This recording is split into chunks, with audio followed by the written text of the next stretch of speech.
I want to know your advice on when there's a lot of emotion attached to a manifestation. Like, I'll make something up. Say, for example, you want to find a relationship and you're quite lonely and you really want to find someone. So there's that probably needy energy that's coming with it as well. How can we move out of that to be able to allow what we want to come into our life? Well, again, when you look at things and you can call the need for that relationship a poverty in some ways. Yeah. Uh, when you let that be the driver, that limits your ability to manifest because you become desperate. Mm. Then desperation starts you altering what you need to what you think you want, right? I mean, when you're desperate, you start doing all sorts of things to try to make it happen. And that often makes the situation worse. There's nothing wrong with, wanting a partner, wanting somebody to love, wanting somebody to grow old with.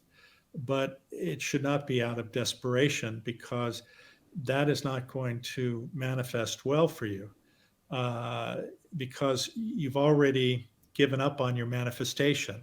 And what I mean by that is that there's no longer clarity there, there's desperation there, which Mm. is then making you willing to accept all sorts of things versus having the clarity of your intention.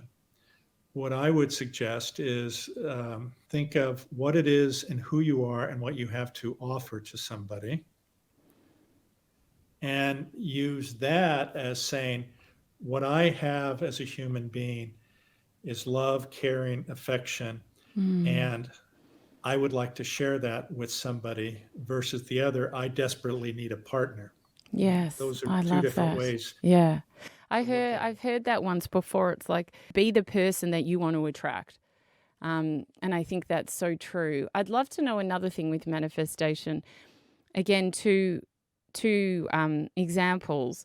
If someone wants to manifest a partner, a particular person, so they actually know of this person, or they see someone that they care about is unwell and they want to manifest health for them.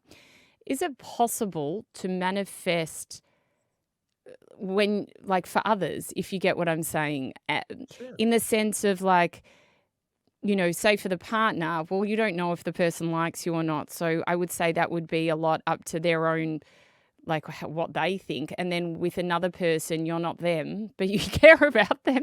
So you want to wish them well. Are those things possible in manifestation when it's dealing with a particular person that's not you? Well, first of all, we cannot necessarily control other people, as you Yeah. may. Yes. And so the narrative has to be, I am present for this person to help them in whatever way I can, and to be non judgmental, to be accepting, and not, I desperately want to hook up with this person and marry them.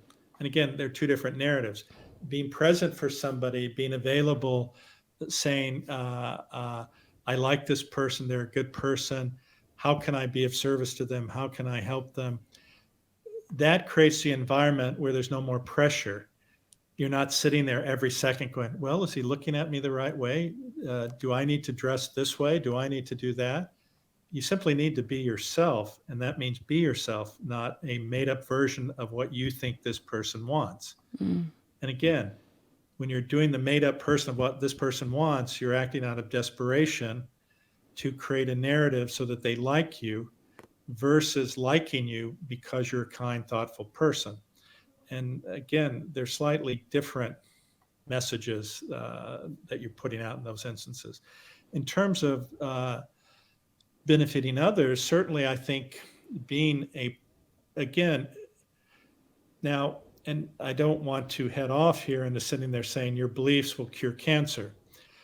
Is it possible? In theory, maybe. I certainly would never say I'm not going to have my cancer treated by traditional Mm. medicine because I'm going to sit back and believe I'm going to magically make it go away. But what we do know is your mental attitude and the mental attitude of people around you can boost your immune system, can decrease the production of inflammatory proteins, which cause a lot of chronic disease or aggravate it. And when you have the right mental attitude, your physiology works its best. So if you have the right beliefs where you've maximized your health in the sense of how your mental state can positively affect your health, yes, it can have a huge impact. But I don't want to confuse that with somehow you don't have to use the modern knowledge we have about medicine because you're just going to sit back and believe things. Yeah. And we have innumerable instances of people who do stuff like that, or they get into the hands of charlatans who convince them that if they pay an exorbitant amount of money for some type of voodoo or witchcraft, that it's going to take it away. Yeah. And again, the mind is very powerful, but it also has its limitations.